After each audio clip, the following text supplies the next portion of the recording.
Good morning, Morena, everybody. Welcome to this, the last Finance Committee meeting for 2020. Thank you for your attendance today. Also welcome on Zoom Deputy Mayor Taylor, Councillor O'Leary, Councillor Thompson, who I saw flash up, and not flash, but flash up, and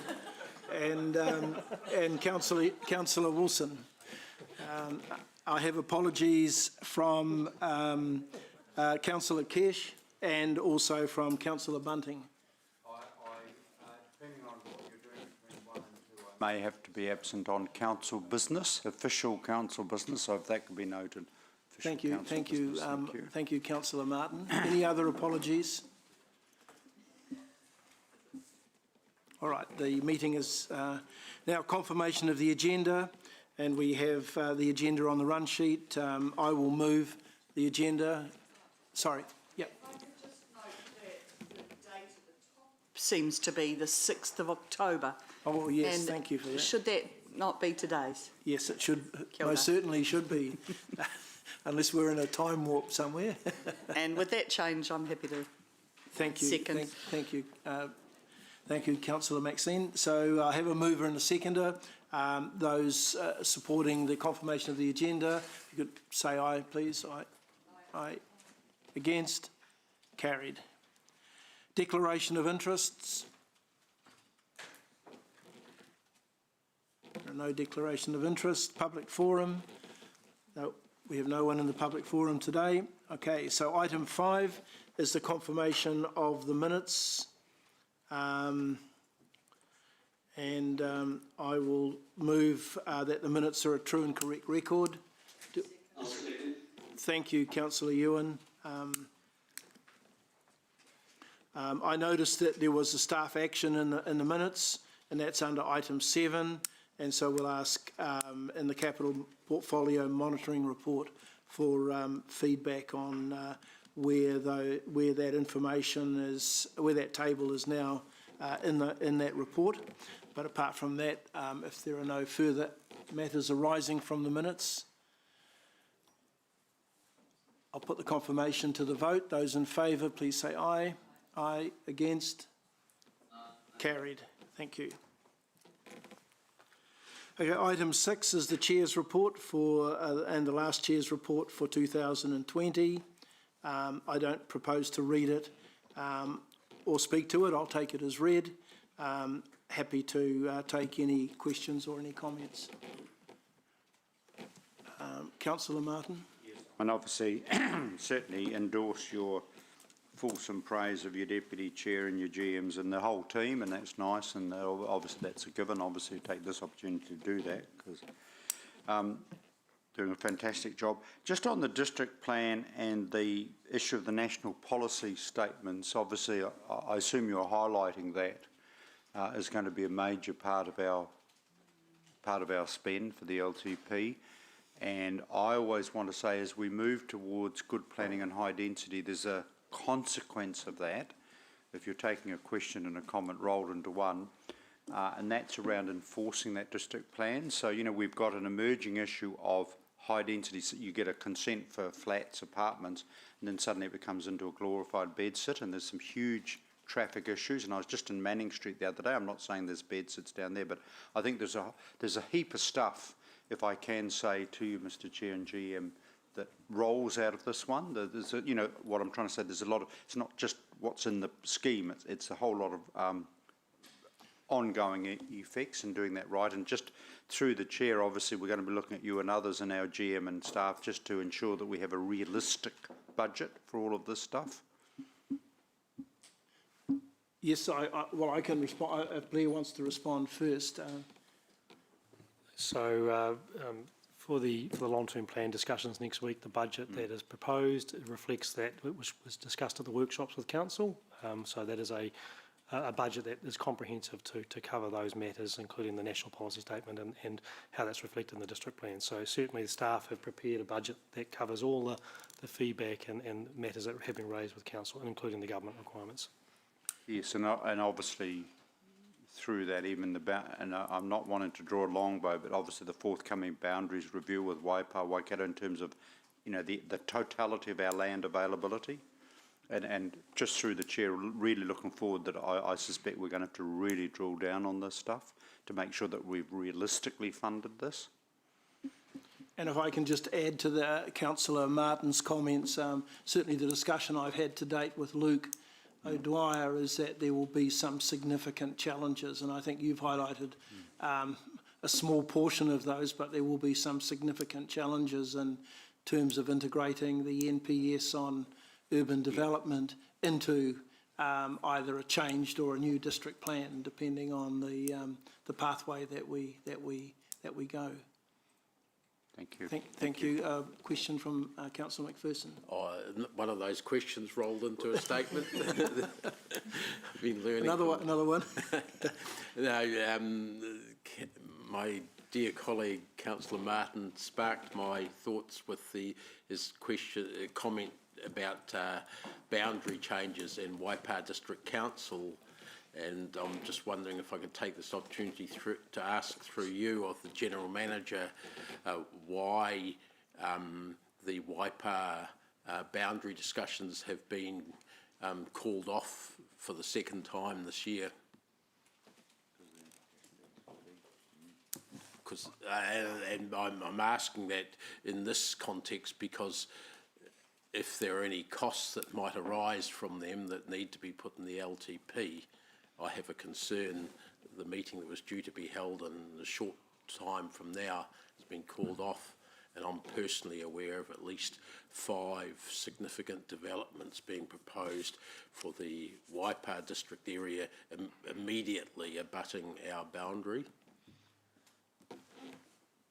Yeah, do you want to answer that, Lee? Look, I'm happy to. Okay, I found this on the web for if there. We'll take that This answer. was going to give me a better Here's your answer. answer. No, I think that's the answer. Sorry again.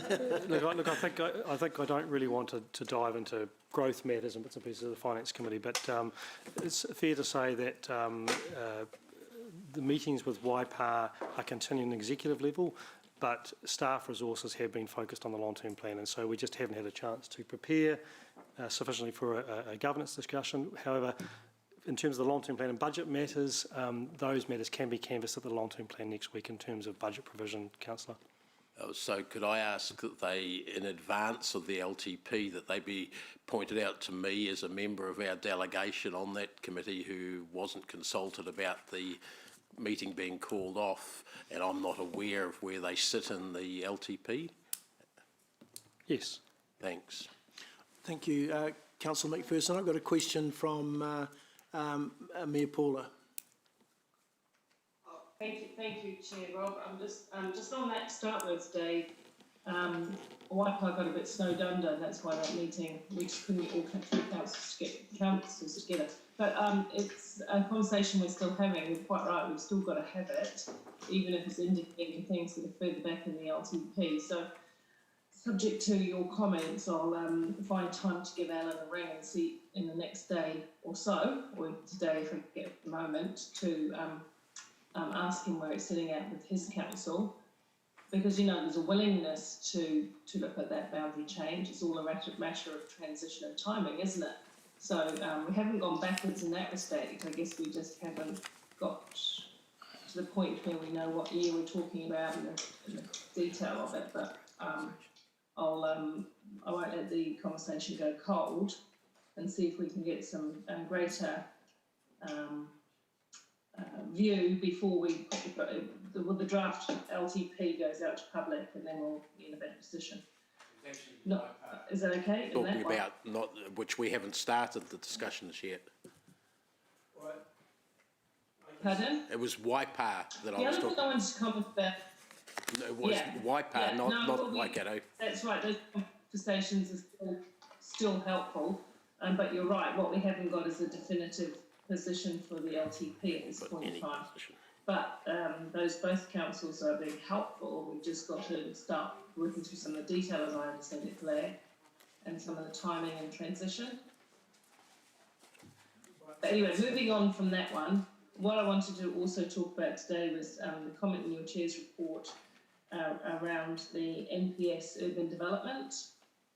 And just report your comments. It's really important that the public who may or may not be listening to this meeting understand that some of the things that are coming down the pipeline from government, and this is one tool that government is trying to use to tackle yield and affordability in homes and different sorts of homes and sort of crack on with it.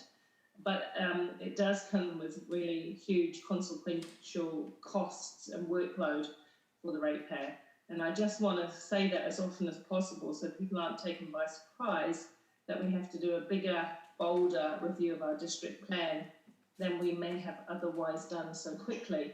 So that does bring some of our LTP costs a little bit forward, if you say what I mean. So I'm glad that you put that, Rob, because I think on the 9th and 10th when we're in our meeting, we need to discuss that as well. Yeah, I agree, Paula, and I think that we need to emphasise in whatever comes out of those 2 days, what I would call compliance issues. And that is, what we're actually having to fund, because not only, as you've already alluded to, have we got the NPS, we've also got potential changes to the Resource Management Act. There's a heap of NPSs that I think this government have either released or will release that will put additional pressure and costs on our residents, and many of those costs will be OPEX costs that will impact on our if you like, our profit and loss account, and directly affect the balancing of our books. So I agree, and that was part of the reason for including that in my report, was perhaps to highlight that and hope. Yes, and that is. And hope on the 9th and 10th that becomes part of a message that we can put out in terms of that draft LTP budget for consultation. Absolutely, that's going to be a key part of my message up front. But thank you for alerting us to it. Also, just because this is your last Chair's report for this year, although I know that you have working really hard across the detail of the LTP in your role. Thank you very much for the Finance Committee. Thank you to you and Max for what you're doing. I hear around and about that there's some really good conversations going on in the community around procurement, which is exciting for you, Max, to be able to help to get behind that work.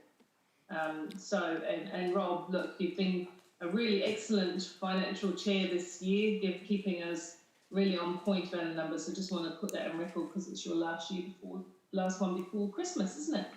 Thank you, Mayor Paula. Are there any other questions? Yep. I just endorse that. And I understand Councillor Bunting in his letter to Mr. Badgood, the Chamber of Commerce person, that you were revered. So I'm really tuning into that. And but jokes aside, and Mr. Good can wait for another good time.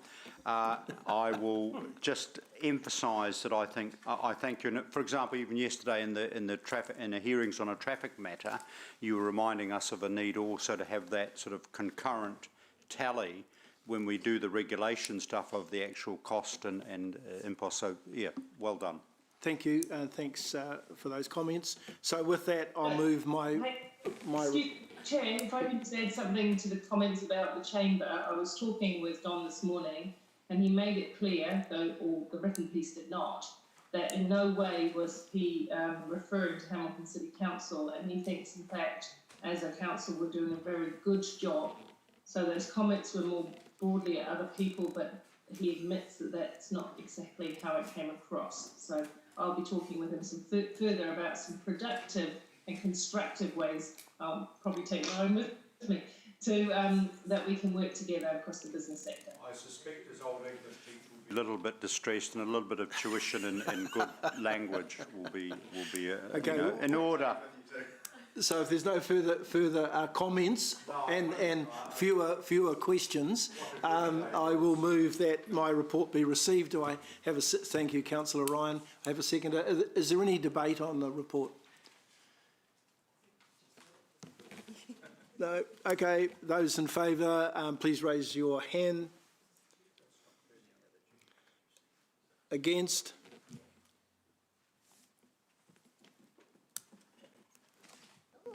So that motion's carried unanimously. Thank you.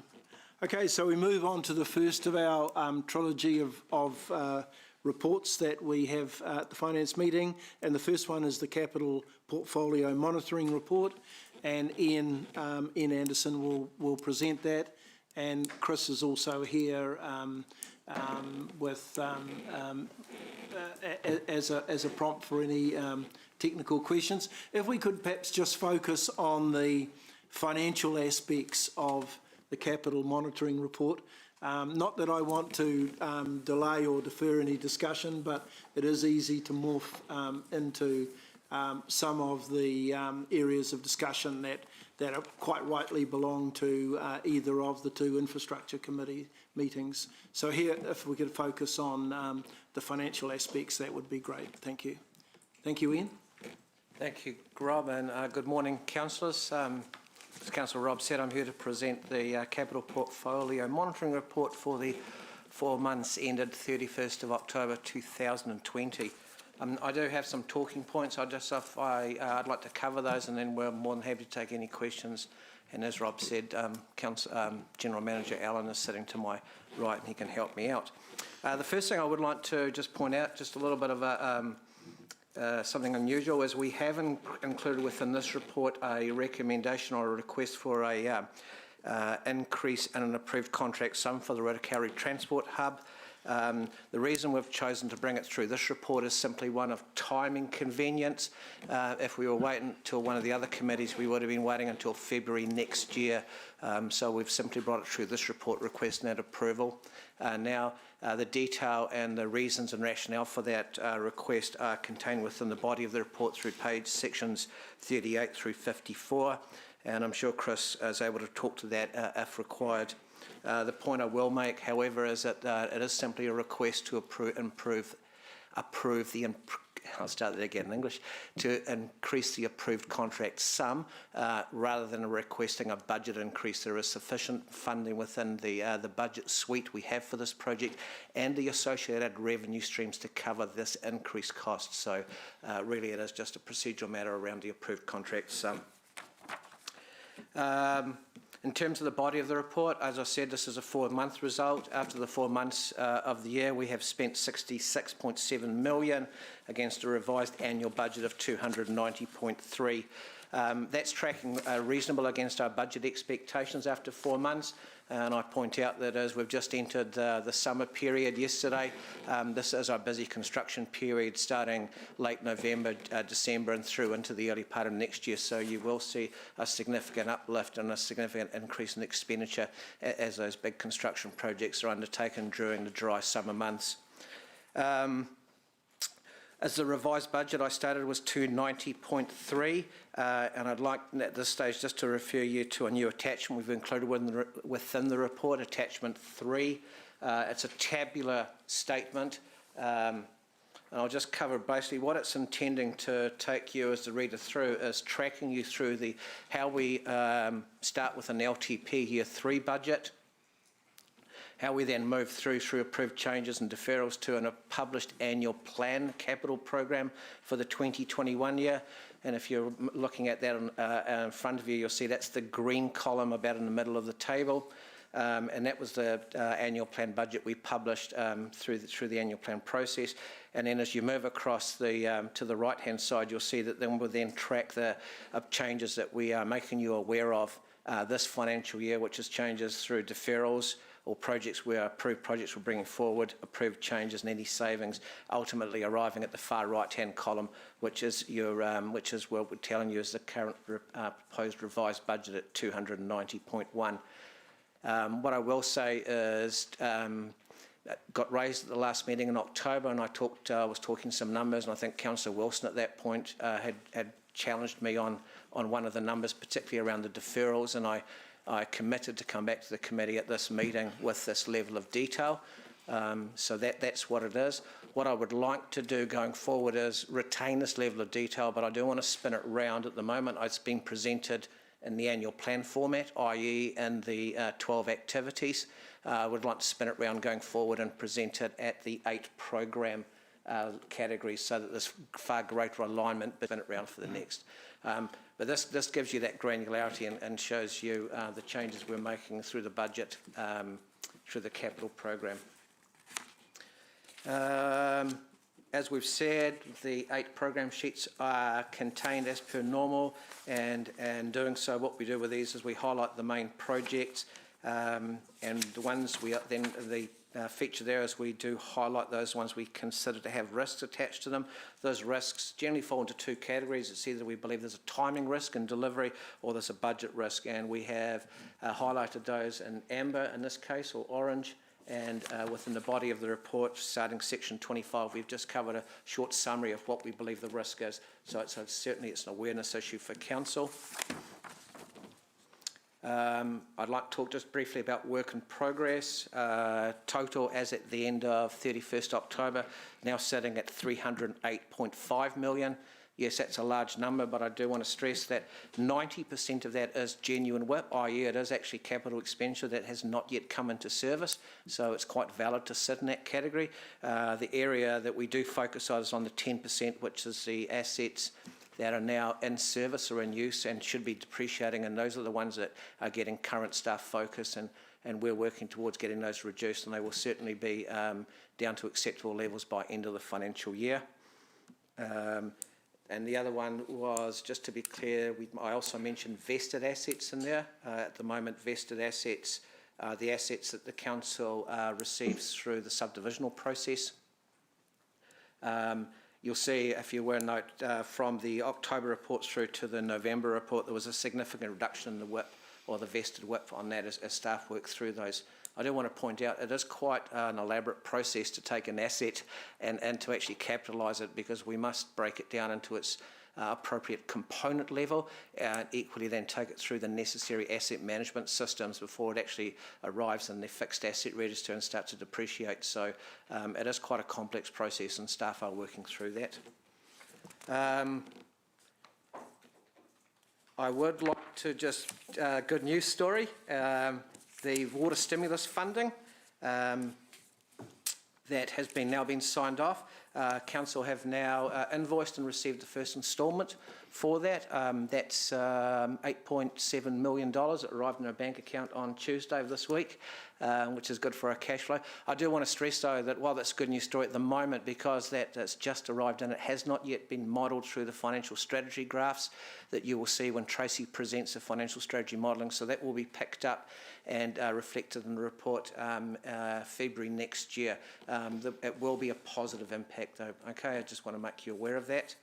And the final point I wanted to make, and it was just discussed a little bit through the Chair's report, is that we have tabled a emerging issue around the National Policy Statement on fresh water, because we are now aware of that. We now believe it will have an impact on some of our future projects and possibly some of the current projects that are yet to receive consent, in terms of it will drive costs up as we have to be compliant with that National Policy Statement. However, we still need to fully understand what that is, and council staff are currently working with regional council to understand that, and a report will come back to council explaining that in far more detail once we have that degree of certainty. And I think on that note, I'll leave it there, and I'm happy to take any questions. I'll move, Mr. Chair. Thank you, Councillor Ewan. Second. Thanks, Mayor Paula. Any questions? Okay, I've got a question just on that last matter that you were referring to, Ian, and that is on the NPS for fresh water. I don't want to sound cynical here, but is one of the potential outcomes for us is that we will have to submit whatever we're doing in the freshwater field to the regional council, who will have an employee there who will check what we're doing and put in the sense that there's an additional layer of compliance that will add to our costs. I'm going to let Chris yeah, through you, Mr. Chair. So a little bit out of my depth here, like it's an emerging issue, but to do with existing processes and resource consents. So for most projects, and this is an issue for us in our development community, like we go and build things and we need to get consents and we need to get environmental and regional council consents.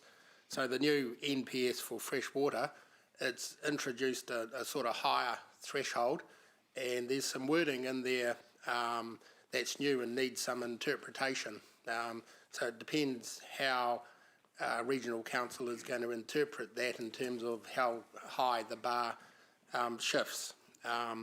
So we've put it on the table because it's just arisen. It's actually manifesting itself in a couple of current projects, both for developers and us. So it's come into effect immediately. So if you've got a consent in the process but hasn't been granted, it's been captured by this, and regional council have got to have regard to the new policy statement. And there's some new wording in there. You know, the wording is interpretation around a phrase called functional need. So I think it's just a bit of alignment in what that means. The most stringent interpretation could add significant cost to us in our development community. So we've just signalled it as emerging risk. We think it's really significant. It's something that we need to line up with our growth group and Luke in particular. It's a planning issue foremost, and we're doing that, and we will have those discussions.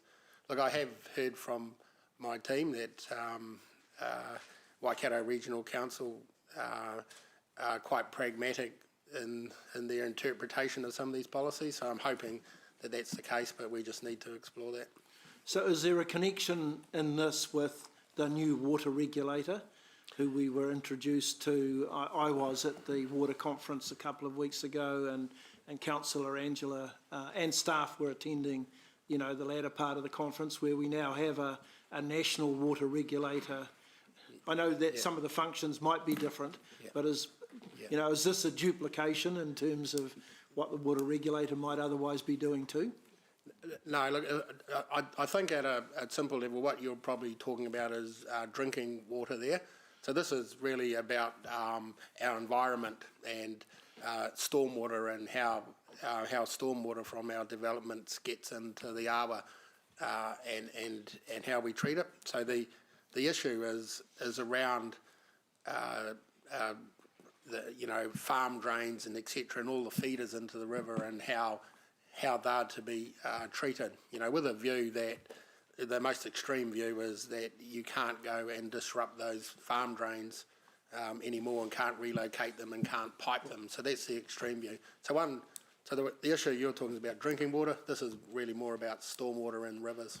Okay, and just in terms of the compliance cost, and we talked about that in my chair's report, is this something that we need to be, if the compliance cost is likely to be significant, do we need to be making some provision for that in the long-term plan for next week? Or is it too early to predict?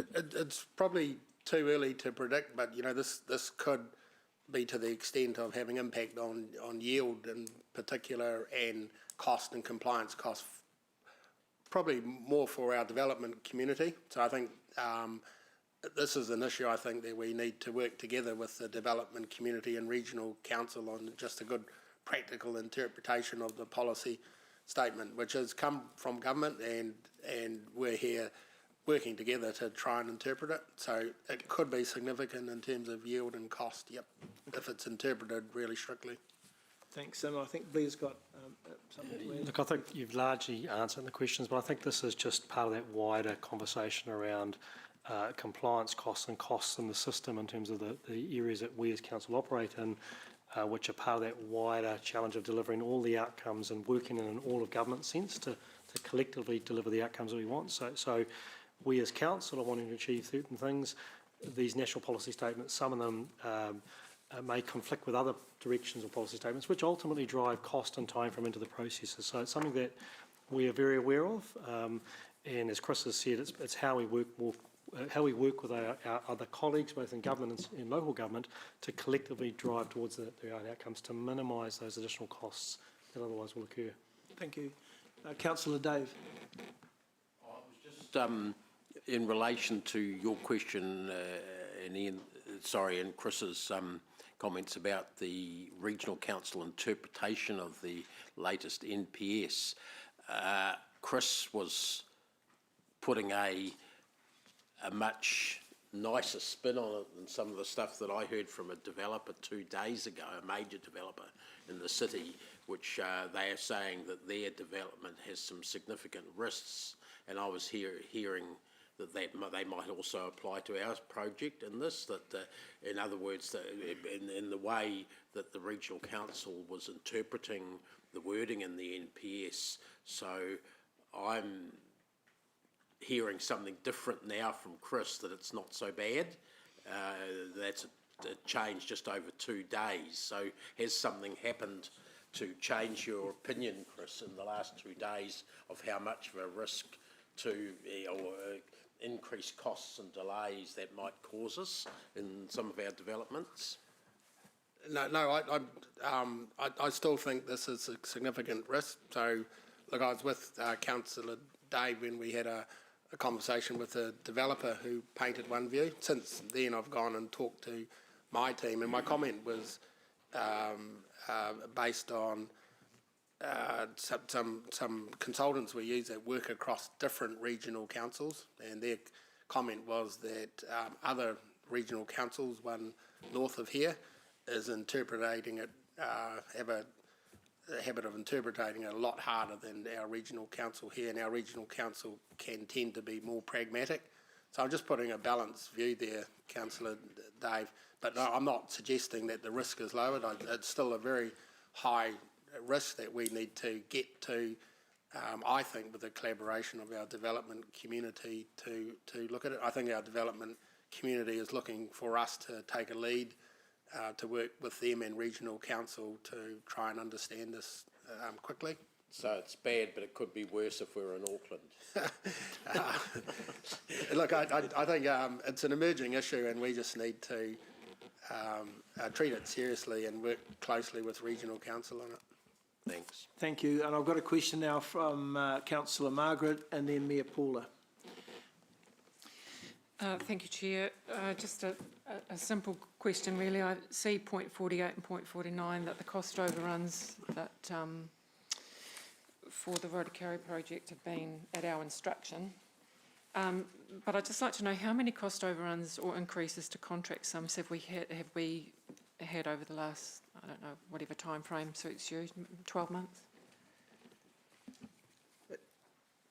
You mean in terms of how many times we've had to come back to Chamber requesting an increase in approved contract sum? I don't have that data in front of me, Councillor Forsyth. We could certainly get that for you and bring it back to this committee if you want. Yeah, for me it's pretty important, because when we see things in isolation, we just sort of approve another cost overrun, but I'd like to know how many are we approving and what does it look like in the big picture? I mean, from memory, the one that sticks out that was quite recent was we came back to Chamber mid-year requesting some approved contract sums, but that was in the back end of the COVID cost increases that were required to be covered. Other than that, I mean, we could go away and compile some data for you in terms of that and report back to the next committee if you would like. Well, the next meeting's not till next year, but before the end of the year, if possible, would be great. Even for our LTP discussions, I think that's useful to have that context. Yeah. Can I just jump in there? Look, we could do that for the last 12 months, and I'll put it in the context that, a lot of our approved contract sums are not funding increases, it's just the way we manage our contracts. But look, as you know, on occasion, they do cause increases, required increases to the project funding. So we'll schedule them out separately for you, but most of them will be within existing budgets. Yeah, would it be useful, Councillor Margaret, if the schedule showed the particular cost overruns that were within the contingency, and those that weren't within the contingency? Yeah, that's what I'm suggesting. And those are probably the ones that are outside the contingency, is probably the ones that we may have been more seriously wanting to consider Yeah, I understand the difference, but whether it's in budget, within budget or outside of budget, I think a cost increase is still a cost increase, and I'd be interested in learning about both, please. Yeah, thanks. Okay. Thank you. So we'll take that offline and Yeah, Yep. Thanks, Ian. Question from Mayor Paula. Thank you, Chair Rob. Just in respect to, again, the regional council, of course I've got a reasonably long experience of that and where it comes from. I'll ask a question first because I wasn't asked for a comment, but in terms of spills into the river and such, for which we've had a few, and we've had to sort of fall on our sword and say, yes, a spill occurred and we need to deal with it. It's one or two from our facilities, but also we've had some trade waste entering the river. You will remember at St Andrews the foam day where all sorts of detergent came out the stormwater and into the river. Now that's the sort of thing that regional council are likely to take an increased interest in, isn't it? You know, our ability to prevent, avoid and prevent events that might degrade the water quality of the river. That's the kind of thing they're likely to include in their thinking, isn't it? Yeah, look, absolutely. There are probably three significant areas, and you've picked on, you've identified two there. One is overflow from our wastewater system. So clearly that's a really sensitive issue and one we put a lot of time and investment in. So the LTP that you're looking at for the next 10 years continues quite a big program of storage to prevent that. So we do really well in terms of dry weather overflows, so we hardly have any of those anymore, whereas 5-6 years ago we had quite a few. Wet weather when it rains is still a problem for us, so the program of storage that you're investing in the last LTP and continuing this one will help reduce that. Some of our prosecutions around have been, well, not some of them, but our last one's around operational procedures and human error, I think. The other one, your trade waste, yep, so that's managing our stormwater network and really working well with regional council and monitoring and enforcing what people are putting into the stormwater system that finds its way to the river. The one that the risk we've identified in this paper is really about our treatment of development and how we develop land and clean up water through the wetland systems and drainage systems before it gets into the river. Yeah, so there's three separate but really important issues: wastewater, trade waste, and just environmental management of stormwater. So through you, Rob, I'm just wondering, would it be possible to talk about the risks around the three waters, in particular the roles of regional council that regional scouts up at risk and audit, strategic risk and audit? Because if we don't have any significant spills, and they are very rare, I'm not trying to clip staff around the ears, that accidents happen. If we have some of those, though, although the risk might be low in our own facilities, the consequence can be high, can't it? And also, I know we have a lot of trade waste issues from time to time, and overflows that go from Te Rātou into the river at St Andrews and things like that. So just would like councillors to understand a little more about what the actual risks in our water space are as we go forward, and what the consequence of that is. That may be a strategic risk. You could correct me if you don't think so. But there's got to be a place where we can say, what's the likelihood of this happening? And if this happens, what's the cost? Or what's the likelihood if we don't do this? What's the cost? That kind of conversation needs to come in. Or am I wrong? Yeah, Evelisa, do you want to make a comment?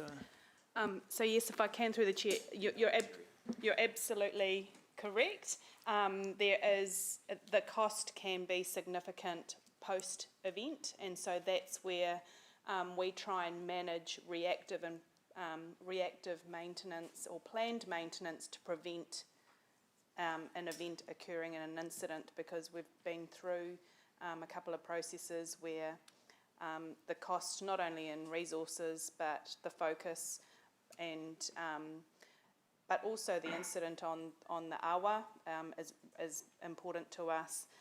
So our bylaws aim to provide a source of enforcement in that space, and so the cost increases on those in terms of enforcement and having the resources to go out and monitor proactively is definitely something that we would like to consider in the long-term plan moving forward. But yes, it's definitely a high risk for us because they are unplanned. Stormwater is an open device, so very hard to manage, and what discharges are entering the stormwater system. But ultimately, trade waste, it's all about human behaviour and business behaviour as well. So it's about trying to manage those through our bylaws and our processes we have.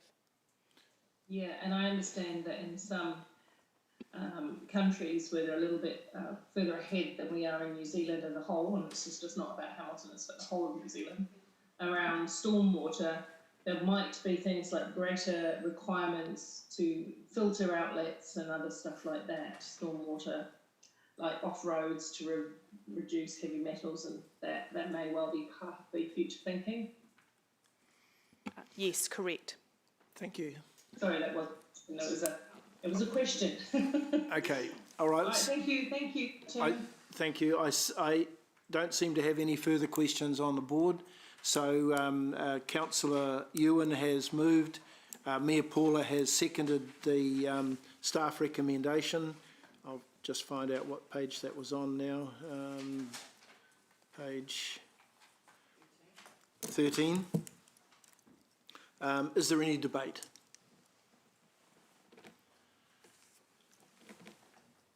No debate? Okay, so... I will make a couple of comments. Yep. Just because, again, this is one of those topics that's going to reinvent the way we do business through our long-term plan, waters, and how we work with our neighbours, and how we work with the regional council, and how we work with central government. Whatever happens, we can't avoid this. We can't avoid the fact that change is coming to the way that we deal with water across the board. In terms of quality, allocation, treatment, etc. And so there again, I'm just waving my flag as wildly as I can to get the public to understand that there are some significant requests of government or requirements of government on us. And so, we'll be talking with the public about what the consequences of that are to this council. Thank you, Mayor Paula. Any further, any other debate? If I could perhaps just add a further comment to Mayor Paula's comments in her debate. Look, I'm becoming increasingly concerned about the number of these NPSs that are being, if you like, charged into councils to potentially administer, particularly in respect in this forum on the likely costs of implementation and the fact that much of this cost will fall directly on our ratepayers. And, we're talking of potentially $15 million to redo our district plan at a time when it may not be the scheduled time to be redoing the whole of our current district plan. And that is a significant cost. And in between that, we're getting NPSs on urban development, one on fresh water. We've got the RMA, which we haven't, as yet, I think, we haven't seen the detail of that, but we know it's coming from the Randerson report. What else is around the corner there in terms of what we need to look at funding in our long-term plan, and then asking our residents and ratepayers if they are prepared to pay for it. So, I think perhaps there needs to be some sort of message going back to government that whilst there is a need, or they see a need, and we do too, around some of the areas that they're focusing on, we need to get some form of funding to help reduce the burden on ratepayers to undertake the compliance that's necessary. So, you know, if I can send a message out, it is very much along the lines of the government fronting up with some funding to help us meet the compliance requirements and whatever else might be needed as a result of that compliance. And I'm sure that other councils around the country will be focusing on similar outcomes too. All right. Ewan, did you want to say anything as a right of reply? No, I think it's already been well articulated. Thank you. Thank you. All right, so we'll go to the vote and we'll do that by way of a show of hands. Those in favour? Against? So the motion is carried unanimously. Thank you, Narelle. Okay, let's move on to the second of the three reports, financial reports, and this is the annual monitoring report. And welcome Tracy to speak to us on this report. Thank you, Chair. Good morning, everyone. So today I'm just presenting the annual monitoring report to the end of October, so that's just 4 months in the year. So at the moment we're looking at... Sorry, Mr Chair, just through you. I'm at Zooming for a while and some side conversations are going on which I hear, and it's really difficult to my ability to get the presentation. Thank you. Yep. Yeah, because of that generalised mic thing, you know. Yep, okay, thank you, and it probably was me, so I'll take that on board to behave myself going forward. No, I don't think so. I think it's people anywhere around that mic, of course, you know, whether it's side conversations with staff or whatever, Okay. anything that is around that mic picks up, and it's battle behind the rest of it, so I'm sure I think we've identified the source.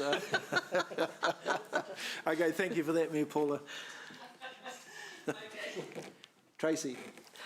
Thank you. So just the results for the end of October. Obviously, we're showing a favourable variance at the moment, which is fantastic. Remembering, though, that obviously the annual plan that we did set for this year was very much around that whole level 2, level 1 for COVID. So the main things that we are seeing coming through is that favourability in our fees and user charges from some of our visitor attractions and things like that, which are obviously coming in a lot earlier than what we had anticipated. What I just wanted to do today, as you would have seen in the report, there was a couple of new graphs that we included. So I just wanted to walk you through some of those today, and really keen to get some feedback on if they were valuable to you or not, given this is the first time we've sort of tried to show this information in this way. So if we look at paragraph 15, what we're trying to show here is we've obviously got in total our fees and user charges in total, but in particular there's about 4 categories that make up that total. One of them is specifically just this fees and user charges. So what the graph is showing, obviously in the bar graph we've got the year-to-date, so we've got year-to-date actuals, year-to-date budget, and last year's year-to-date as well. And then what the line graph is doing is just basically on a month-on-month sort of basis. What this is, though, this is live data, so you'll see with the November it kind of shoots back down again, so because we've obviously taken it on the 1st of November and we didn't have any November results in. So it is live data when we're pulling this information out, so that's kind of why it looks a little bit strange when you first see these graphs. So yeah, so I guess I mean, and the other thing is that they're obviously not the clearest of graphs either with the colouring, and there's not a lot, unfortunately, I can do about it. So I'm really keen to hear if these are useful for you as far as just showing some of the trends that we've got going on a month-on-month sort of basis, and also it starts, you can start seeing what obviously happened last year compared to this year, as well as the annual plan, and that is obviously quite different for us, so just keeping that in mind. The other thing I just wanted to talk about was the Treasury paper. So just in the Treasury piece, which is paragraph, sorry, let me just find it, paragraph 32, you'll see there that we have said that we haven't achieved the fixed rate debt maturity. So just to mention what that is, so part of the investment and liability policy that I brought to Council last week, we have to have 40% of our debt on a fixed rate. So two things that have happened is one, we don't have as much debt as what we'd anticipated to have. So we've got more money coming in and we're actually spending less. So there's a bit of a timing thing happening in that space. And as I've also talked about quite a lot over the last few months, is I'm not picking up and not doing any hedging because it's not worth it. Because obviously the interest rates are so incredibly favourable that I don't want to fix anything at the moment. So that number is actually probably going to come down over the next couple of months, and it will probably continue to breach that rate. So one of the things, and thinking about it now, I probably should have bought it at the paper that I bought last week. I probably will reassess that, and we might need to bring that investment and liability policy paper back to council with some changes and dropping those rates, because right now 40% feels quite high. So I am going to reconsider that piece and bring that back. The other one that at the moment, the counterparty credit risk, so at the moment we've achieved it this month, but I can see I'm about to breach that probably in the next couple of months as well. So just to explain what that means, pretty much what one of the things in the policy again is, I guess the easiest way to explain it is not have your money all in one place or all in one bank. So our main banking facility is with the BNZ. So one of the things that we do to kind of spread it is use our term deposits to go and put those in other banks, so we've kind of got money everywhere.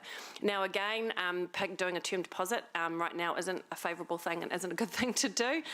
So it's actually what we used to do is we used to obviously borrow earlier at a favourable rate, put it in a term deposit to then pay off the loans in advance of when they came up. It's kind of not worth us doing that at the moment either.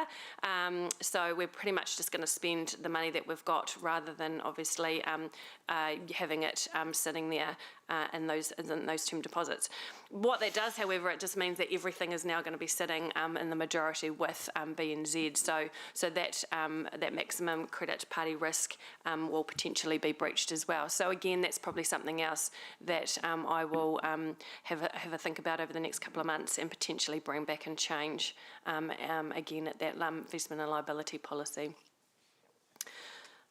So I think that's all. I know there's probably another couple of questions, but I will open it up and let anyone ask anything. Thank you. Thank you, Tracy. Do I have any questions from committee?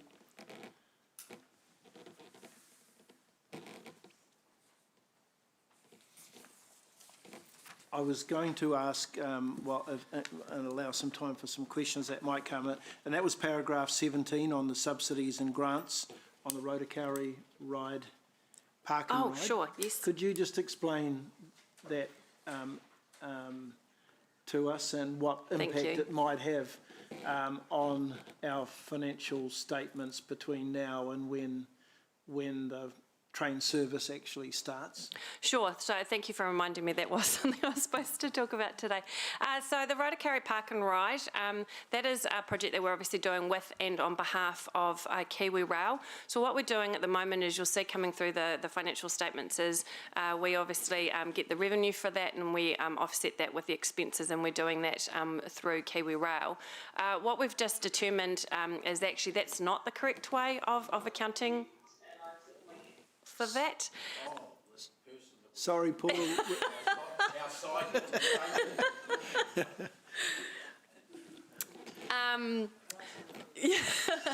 So we will.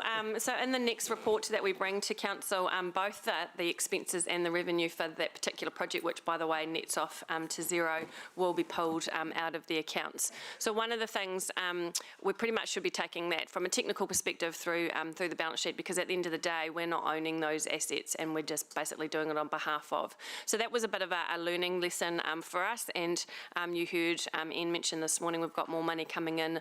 And we'll be doing a lot more projects going forward on behalf of. So we just have to, from a technical accounting perspective, work out how we show that and do that through what we call agency accounts on our balance sheet. Thank you for that, Tracy. And before I go to Councillor Forsyth, here's a question. Just on the Treasury breaches, the one that you've reported, and potentially we could have one on counterparty credit risk. Do you report those to anyone else apart from us? at this No, meeting? so that they're only breaches because they Of our are, policy, it's our policy that Okay, we're breaching. okay, Yes. okay. Yep. So they're not serious enough to warrant LGFA or Audit New Zealand or anyone else? No. Audit will probably look at them. So again, that depends on if they can see us coming back, or if we decide obviously to go and change the policy. But fundamentally, the policy is from council to staff to manage within that treasury space. So it's an internal thing. Thank you. I think it just might be worth noting that obviously Tracy is getting external Treasury management advice as well. So these matters are being worked through with experts, external experts, and obviously if there's any recommended change in the policy, that would be supported by external Treasury management advice expertise as well. So this is not just a Hamilton situation; it's across. Oh yeah, very much. It's across the sector. Thanks for that, Claire. Councillor Margaret. Thanks, Chair. Thanks, Tracy, for your report. I just have a question around investment then. So you described that we're not hedging, so totally get that, and the environment's not favourable.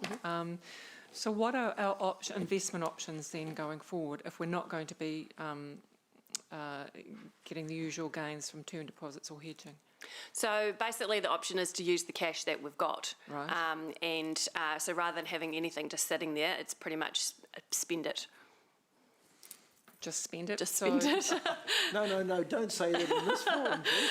I mean, I guess from that perspective, so the term deposit, so we have to be very careful. So we're not allowed to basically make gains off that cash that comes in. So fundamentally, as fast as it comes in, it wants to be going out. The only reason why in the past that we've ever done the term deposits and fundamentally made interest off those term deposits is because I've borrowed to pre-set up to pay some loans in the future. So that's the only from the local government and the prudence and all of those sorts of governance type things. That's the only reason I'm allowed to do that, is I can quite clearly show I've borrowed $50 million to pay a $50 million loan in 6 months' time, and that's specifically what I'm holding it there for. So we're not allowed just to basically put it on term deposit and make money off it. Okay. Yeah. Okay, thanks. That's good. Thank you. Councillor Maxine. On quite a separate matter, just with regard to the operating expenditure, number 27, around personnel costs, recognise that there is the outstanding leave accrual happening there, and that there is the expectation that December and January months and that will reduce. However, we do have a heavy program of the long-term plan and additional pressure going on staff to be able to meet deadlines, etc.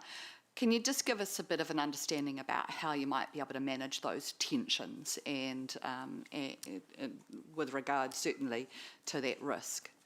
Yeah, for sure. So as you know, this building and most of the business is closed until the 11th of January. So, and all staff are obviously encouraged to take that time off and extra time in January. There's also the period of time, I think it's between anniversary weekend and Waitangi weekend. And again, managers will be encouraging their staff to take that time off and things. So it is a really tricky one, and we have been talking about this for a while. And around, like you're completely right, there is a tension of getting people away on holiday and getting that really well-deserved break and having to get the work done. So it is something that we're very aware of. As managers and unit managers, we have a dashboard that we have that comes up that tells us who's over leave and what leave balances our staff have. So obviously individually we're all trying to do our best to manage the individuals in our team. So, but yeah, it is a tricky time at the moment. So, yeah. Okay, thank you. I recognise that there's an awful lot of pressure on staff at the moment, and it's useful for this council to understand that also. Thank you. Thanks, Councillor Maxine. If there are no further questions, I will move the staff recommendation that the Finance Committee receives the report. Do I have a seconder, please? Thanks, Councillor Maxine. Is there any debate? No? Okay, so I'll put the motion to the vote. With a show of hands, please. Those in favour, please raise your hand.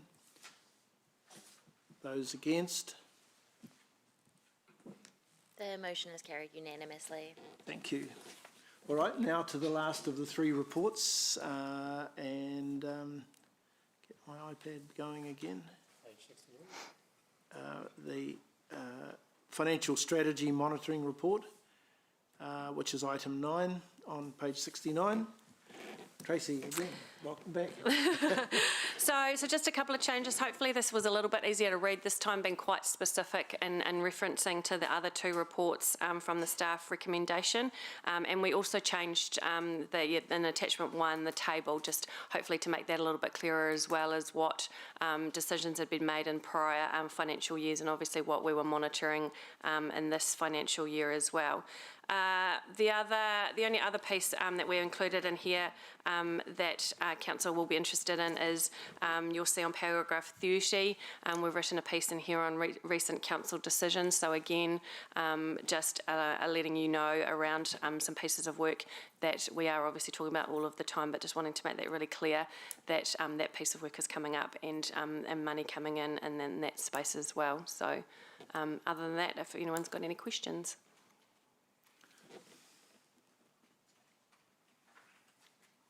All strangely silent today. I'll start the questions off in case anyone comes up with a subsequent question. Just in terms of paragraphs 26 and 27, which reflect council borrowing the full amount needed to fully fund the Municipal Endowment Fund and the Domain Endowment Fund, that's about 29 million for one and 8.1 million for the other.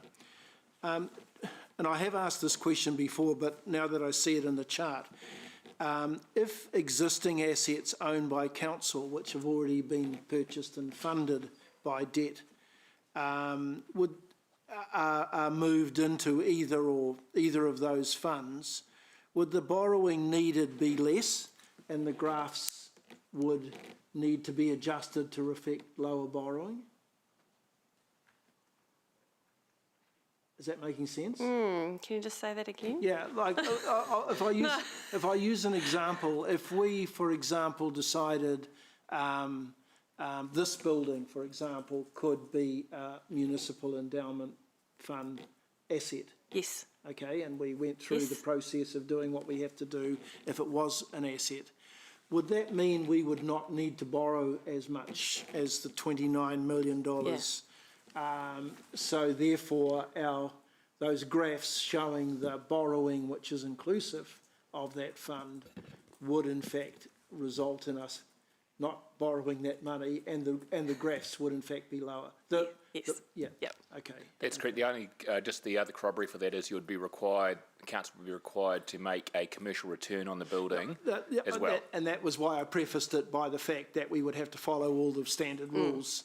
But I was using that as an example, and maybe this building isn't the right example to use, but there may well be other... It's a very legitimate example, Councillor Rob, and and I think in the past, and Blair was probably around back in 1890. No, just joking, sort of. The Hillcrest Library, I understand, was initially funded by the Endowment Fund with a return paid by council to the Endowment Fund at market rates as a rent on that. Yeah. And of course the restaurants that are in Victoria Street are another example where we have got external tenant, if you like, arm's length tenants, and that asset could in fact also be used as a result. But the answer to my question is correct, is it? That in fact the level of borrowing would be reduced by moving existing assets into either one of those funds. Or investments, yeah. Correct, yes. Yep, thank you. Any other questions? Yes, Councillor Ewan.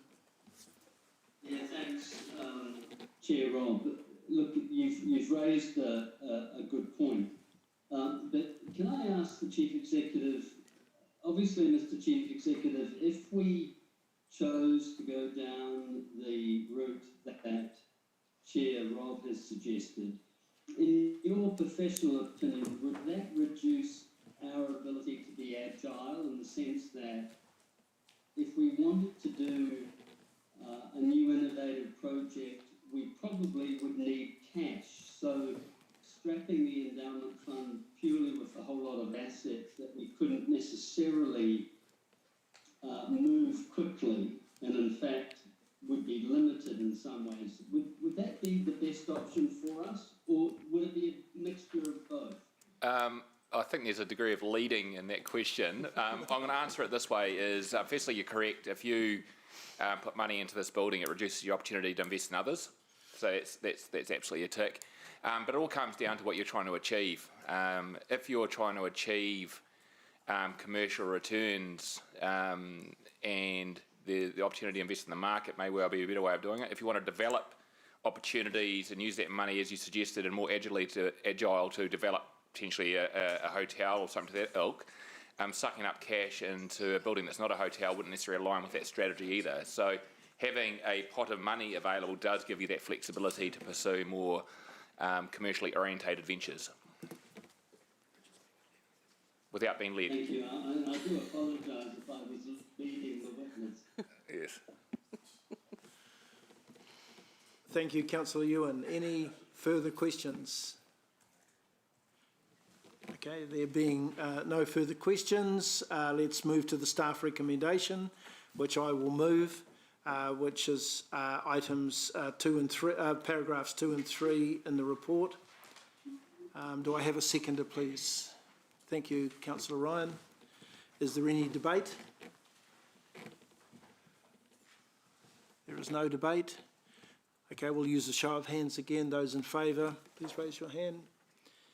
Against? Carried. Thank you. All right, I think we'll move to the next report. The Mayor is on her way in.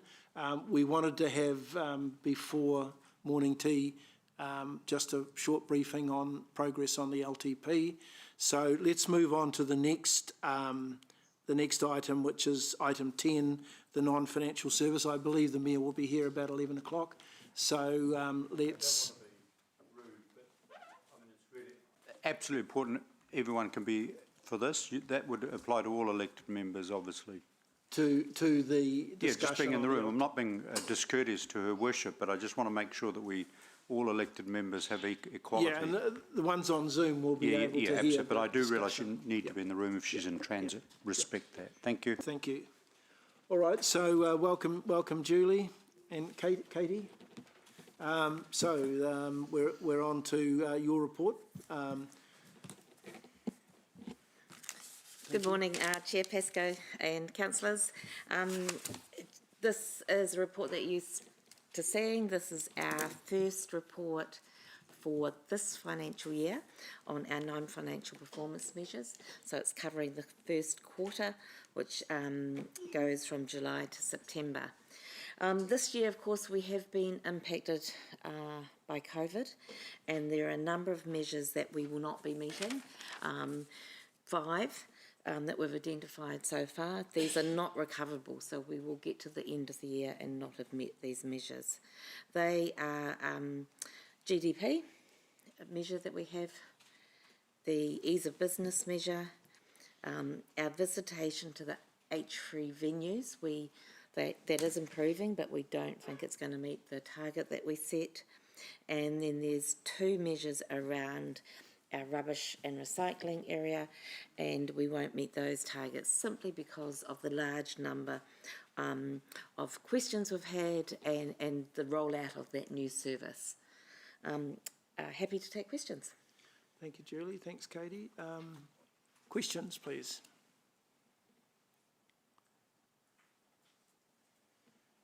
Councillor Maxine. It's just, and thank you for the report, good to be able to see it in a format that's really easy to digest. My question was with regard to the annual average percentage change to the GDP growth in Hamilton. And yeah, it does look bad, and can acknowledge that COVID's part of that. How does that compare to the national average and maybe to other regional rates that we know of? And are we doing better, worse? What might we expect by that number? Thank you, Councillor Maxine. This measure is a lag measure, so it is, and what we're saying is we had forecast a 1.9% positive growth, and the measure is to be greater than that positive growth, and of course that's not been achieved. In terms of your question around comparison to other regions and other councils, I don't have that information to hand, but we can bring it back to you. All right, thank you. That would be helpful. Thank you. Not seeing any other questions. A couple of questions from me. The rubbish recycling, do you think in terms of the response, and I know that we've seen through other forums how staff have been responding to the new rollout of the rubbish collection, that in the next quarter you'll be reporting a lot more positive achievements, given the fact that a number of the, if you like, the challenges have been appropriately addressed, and you know, certainly the feedback I've been receiving from some residents is that what happened in the first month or two have largely been resolved now.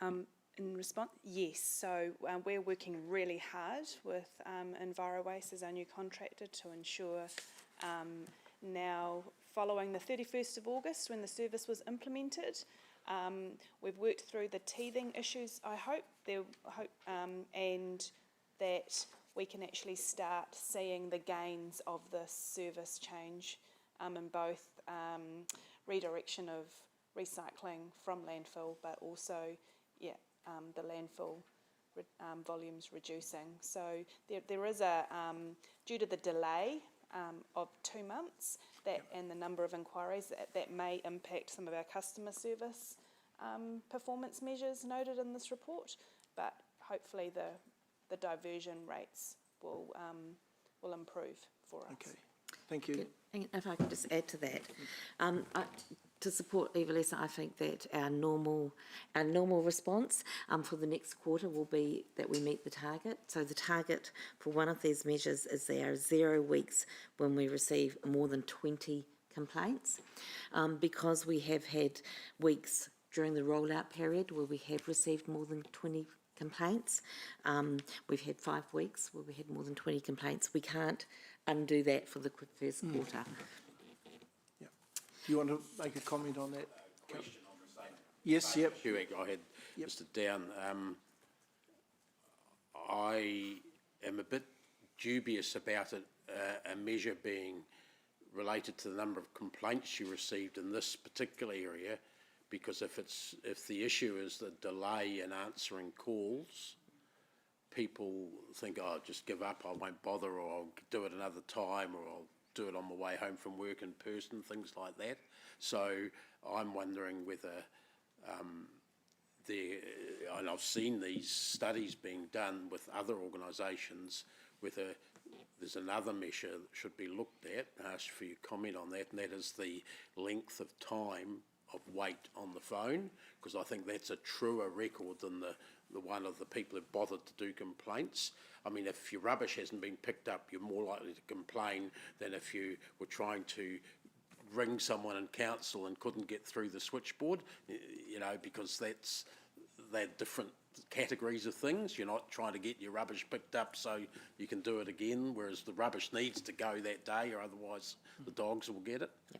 Thank you. And I just want to comment that personal experience in ringing the switchboard, which I do fairly frequently, with trying to get someone whose number I don't have, and since we're not on the intranet system, we don't have access to the same info you've got.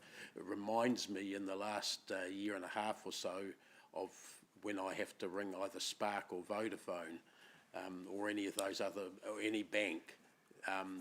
Council's getting a bit like that, in my humble opinion. Thank you, Councillor David. That's a really opportune time to have this discussion. As you know, these measures were the measures that were set as part of our last long-term plan in 2018-19. And we have to report on these measures for the whole 3-year period. So we are, unfortunately, we have to report to these ones. However, right at this point in time, we are looking at measures for our next long-term plan. So Katie's made a note about your desire that we look at a measure about the length of wait time for people who are calling into the service centres, and we'll see if we can actually investigate if that's a measure that we can measure and report through to you as part of the next set of long-term plan measures. And even in comparison, if the two are run hand in hand, then you do the easier one, because that'll give you approximately the same result. But if they're quite different at different times, then it points to a different way of measuring, perhaps. Yep. And we maintain that information, Councillor Dave. We do have that information. So we don't necessarily have the flashest systems in the world in terms of our tele-op area, but that's basic bread and butter core management system information. Thank you. Thank you, and that segues into my next question, and that was around just what you've said, Julie, about the measures for the next long-term plan. What sort of forum do we have in terms of governance input into those? And we've highlighted one that perhaps could go into the next long-term plan. I know that we approve them, don't we, as part of the long-term plan, but what sort of forum? I know we're focusing at the moment on the financial aspects of the long-term plan, non-financial. But yeah, well, I know this is the non-financial aspect, which might kind of get sidelined, and Definitely not. So I guess my question is, how do you propose that we have some input into some of those measures for the next long-term plan? Thank you. Yes, we're just working with across the organisation at the moment, trying to work out what are some appropriate measures that we can measure, that are smart measures, and we have got scheduled to bring those to an elected member briefing on the 3rd of February. So as soon as we're back in the new year, Katie and Liz, who've been leading the work, will run an elected member briefing. We will go, here's the ones that business have suggested, but seek your input into those as well. That will still give us lots of time before we have to finalise the long-term plan document, which is where we have to put the measures to incorporate feedback that you have given us. Sounds good. Okay, I now have got some questions. So I've got Councillor Forsyth, Councillor Hamilton, and Councillor Wilson. So, Councillor Margaret. Thanks, Chair Rob. My question is a couple of questions on the similar subject matter. So I am looking at the rating positively around are we easy to do business with or not, and we've just missed out on our year-to-date results, so 38% as opposed to 42%. So it's just, the first question is, Julia said that number 42% has been related to our the last long-term plans goals. My feeling with fresh eyes looking at this is that, crikey, that's a really low bar to set. And I would hope, when do we have an opportunity to, I think I know the answer to this, but I'd like you to verbalise it anyway. When do we have an opportunity to reset this target? And hopefully we can do, and who sets that? Is it advice from staff, or is it a number that council plucks out of the air? So you'll have a chance to reset all of these measures as part of our next long-term plan. So that's that briefing in February. Yep. We will be looking at all of them and going, are these good measures and what is the right target? It is entirely council's, we want to make sure that this is council's long-term plan so that the measures reflect what you would like to see.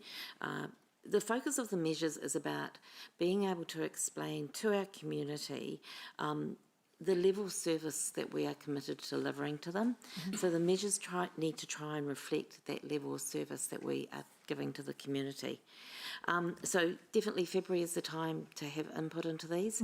Unfortunately, with the measures we've got at the moment, they were set as part of the long-term plan, and we have to continue to report on those. Thank you. Just to add to this, so basically there's a correlation between the financial and non-financial. So we've been picking up right the way through the various briefings and so forth, the aspirations of councils in terms, council laws in terms of levels of service. So the big chunky things were sort of picked up, and they're sort of being reflected as part of the conversations we've had through briefings, even the 2-day session we had away. the fine-tuning stuff, which is the sort of, it's actually business as usual, but the cherry on top in terms of fine-tuning about the dates and so forth, will get picked up in that February session. There may well be some consequences in terms of budgets and some reflections if you want to dial things up or dial things back. Yep. And within the 10-year plan report, there are some areas of levels of service we've acknowledged that we could flex downwards to create some more capacity as well. So you'll get a bit of an opportunity on the 10th and 11th, 9th and 10th to have that conversation as well, to sort of set those dials a bit tighter as well, Councillor. Great. Thanks, Richard, for that clarification. The second question / point I'd like to make is that organisationally, if we are focusing and redefining our customer service standards, which is fantastic to read about, because I think I've had previous conversations about the number of emails from members of the public around not being able to get hold of anybody, which is similar to what Dave's been talking about. I think the good thing is that at least in our organisation, as opposed to telecom and the like, we actually get a person that answers the phone at the end. Thank goodness, really happy about that. But it's those wait times and not feeling like that they can actually get hold of anybody. So if that's in train, there's no time frame in this description. For me personally, I'd like to have some progress report or some eyes over that at our next finance meeting. I know it's a one-off, but to me this is an important point. And if we've already taken steps to improve this, it would be nice to have a little bit of feedback as to how we're going as well. Thank you. We've noted that and we'll include that in the next report. Thanks, Julie. Thank you. Councillor Ryan. Thanks, Chair.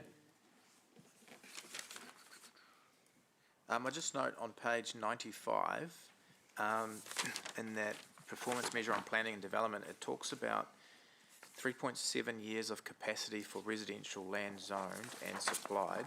So I take it that includes infill?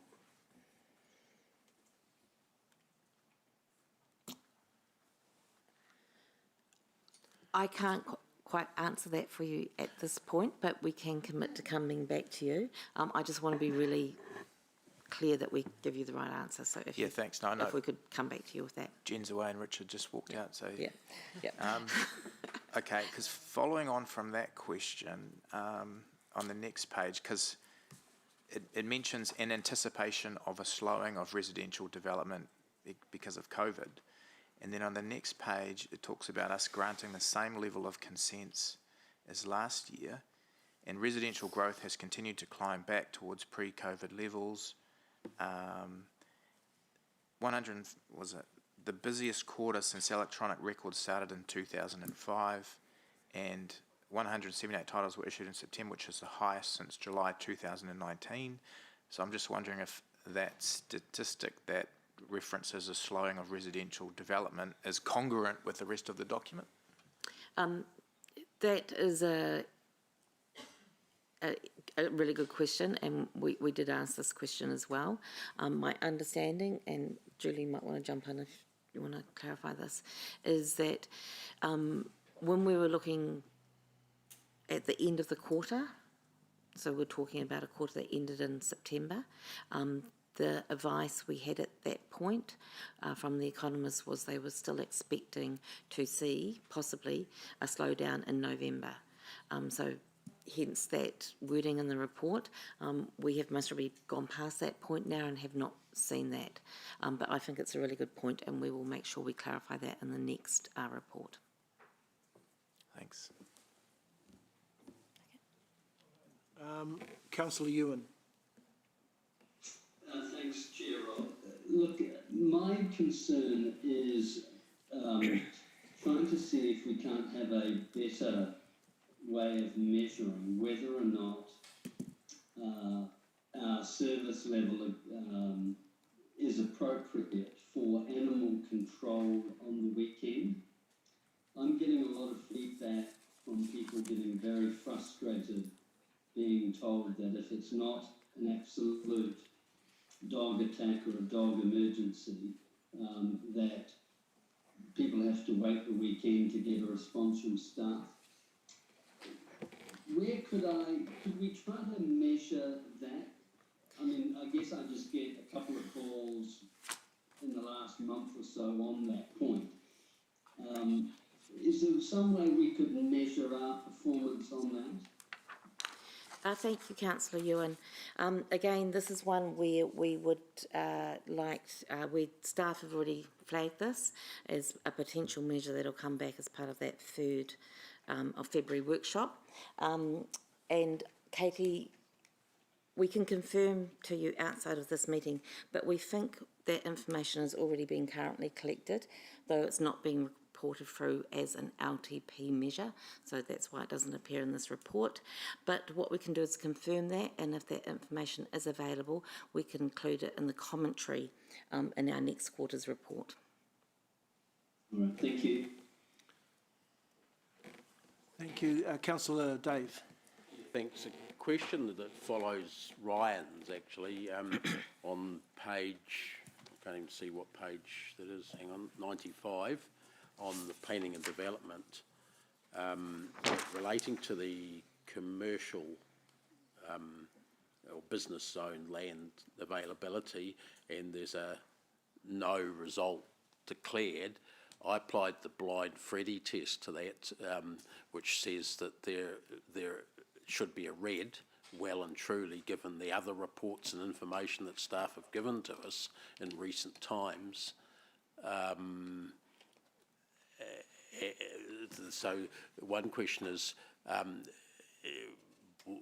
shouldn't there be some, when we can't give a definitive answer because our measuring things aren't applicable for whatever reason, we can at least give a commentary that says where we're heading, because this tells us nothing, but other staff reports have told us something in that area.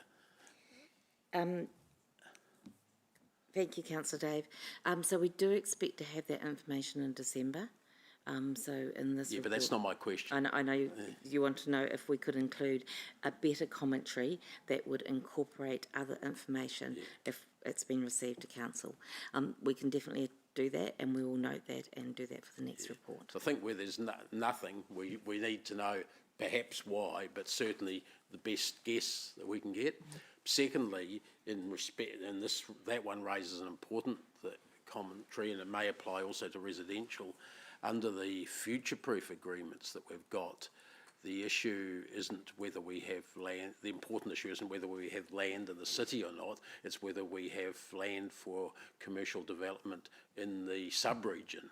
And that's actually the measurement that we should be measuring. So that may come up in February perhaps, but it's, I would say, the city boundary is a non-issue almost. If we've got to look a little bit wide, Horatu and whatnot. Thank you. We'll note that down. Thanks. Any further questions? So I will move the staff recommendation that the Finance Committee receives the report. Do I have a seconder, please? Thanks, Councillor Maxine. Is there any debate on this report? No. Okay. We'll vote on a show of hands. Those in favour, please raise your hand. Against? The motion is carried unanimously. Thank you. Sorry. Good timing. Can I suggest we do the library now, and then we can move into public excluded, which will allow us, with the other matter, to discuss that. So thanks, Julie, and thanks, Katie.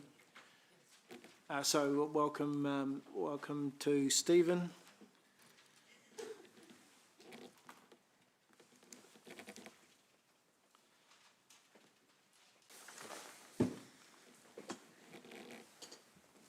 Okay, so this is item number 11, which is on the contract for the supply of library collection materials, and it's a variation of the contract sum. The floor is yours, Stephen. Tēnā koutou e tēnei ahi ahi. Chair Rob, councillors and mangai Māori. Ko Stephen Penrusto aho, I'm the Libraries Director Te Manutaki Tauhi Rao at Hamilton City Libraries, and I'm joined today by Gail Clark, Kōrero Content Manager, who looks after our Kohinga Lending and Taonga Tukuihu Heritage and Archives collections. We would like to present the paper as read, but I would like to highlight 3 key points for you.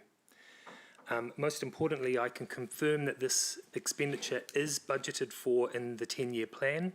No increase in the current budget is being sought today, but rather approval to spend more with an existing supplier. Hamilton City Libraries outsources 70% of its content purchasing through contract 15216 with Wheeler's Books. This includes selection, supply, and shelf-ready services. This model offers us the best value for our investment. The Finance Committee passed a resolution to approve the contract for 3 years in April 2016 and a further 2-year right of renewal in 2019. The contract runs through to June 2021. The total amount approved for the contract over the 5 years is $3.9 million. Unfortunately, this doesn't match the maximum 70% expenditure allowed. Today, we're asking for approval to spend an additional $300,000 with Wheelers under this contract. Gail and I are happy to answer any questions. Ngā mihi nui kia koutou. Thank you, Stephen. Questions from committee members? Sorry, Councillor Margaret. Thank you. Can you just explain that last bit, please, about not hitting the 70% mark and wanting to increase expenditure by 300,000? How do they? I don't get the relationship. Sure. So the contract allows for up to 70% of our collection acquisition through this contract with Wheelers. Okay. We could spend less than that. We have chosen to run the contract at the full 70%. Unfortunately, the amount approved by this committee didn't meet over the 5-year period a 70% on our expenditure. So it is a clerical error on our behalf that we haven't asked for enough money from the committee to meet the contract obligation. And how long have you known about this? It came to our attention a few months ago.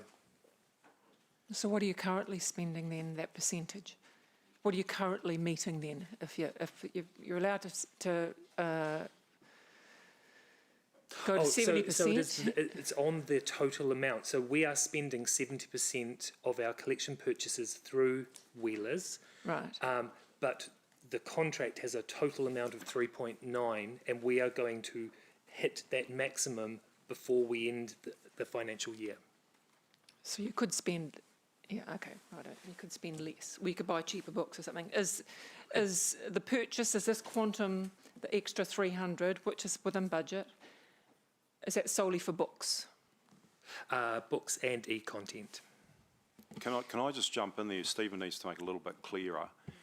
There's been some supply chain issues too with some of our other suppliers. So we have other suppliers as well because we have the total budget. So Wheelers get up to 70% of supplying our materials.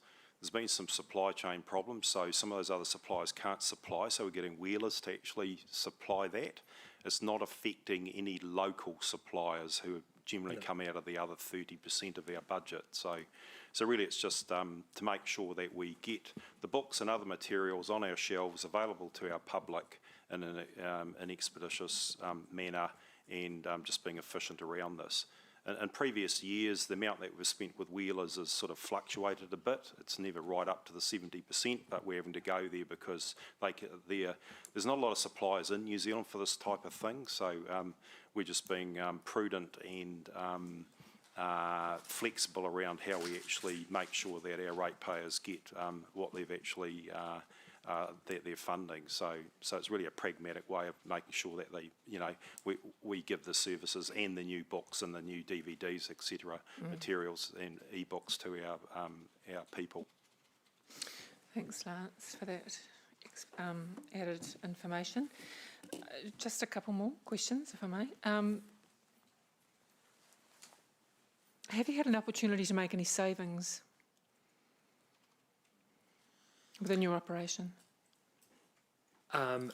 This current contract affords us the most cost-effective means for supply of books, but no, we haven't. I don't necessarily mean just around book purchasing, but anywhere else in the way that the libraries run or the library services are run. Have you had an opportunity to make any savings anywhere? So can I say the main saving that's been made is probably not a cash saving, but putting in the radio frequency ID into our books where people can self-check and that sort of thing. So building the new library at Rotatuna, we need 12 librarians on a roster. That's actually freed up 8 people who actually go into that new facility, which means we only have to employ 4 new ones, which is additional expenditure. So there's an efficiency saving there. I'd have to say, and we'll talk about it next week in the LTP, the benchmarking information. We benchmark very well against other national libraries. To be honest, we run our libraries on the sniff of an oily rag compared to some other ones, and I think our team do a very good job within the resources that they get. Now, I don't sound like a salesman or anything like that, but I think our benchmarking information stacks up with that. And Councillor Margaret, I think we can give you the strategic plan that we did a wee while ago. It had a lot of that really good information in the back end of that, so we'll have that available next week at the LTP meeting too. Look, we keep hunting out anything we can, and through partnerships, some of the things we discussed last week at the 2-day session with elected members around the LTP, and we'll continue to do that. Working with community houses, Stephen's team are quite innovative around book boxes where people can drop off books, and we try all sorts of different things. And the books that we dispose of, once they get a bit old and tatty and that sort of thing, then they go to charitable groups and things like that. So it's there's no waste in the system, I can assure you of that. Thank you. Thanks. I really appreciate your, again, added information. Just one more question. Has book borrowing activity increased since COVID? Obviously, we were limited in what we could do during lockdown, but as the lockdown levels allowed more access, what's the activity done around book borrowing?